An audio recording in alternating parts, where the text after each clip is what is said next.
Welcome back to another interesting tutorial about PC tips you need to know.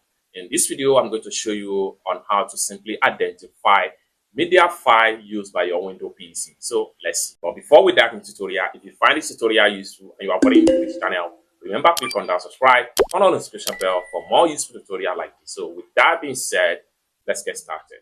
Alright, so the very first thing you want to do on your Windows PC, press Windows plus Hard, and this run box here is going to pump up. And the next thing you need to do into the run dialog for command right here, what you need to do is to type in DFRGUI.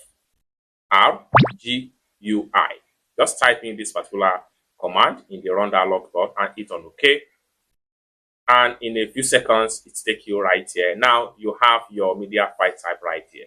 So this PC here is HDD drive. But if your PC media type file is SSD, you'll be given right here. If you have the two SSD or HDD drive on your PC, it will be stated right here. It's as simple right here. It's as simple as that. Then right here, you can optimize to improve the performance of your hard drive or of your SSD drive. It's as simple as that. I hope you really got value for this video. If you find this video useful, give this video a big like, and also remember to subscribe to the channel, turn on the notification bell for more useful tutorial like this. Thank you so much for watching, and I hope to see you in my next video.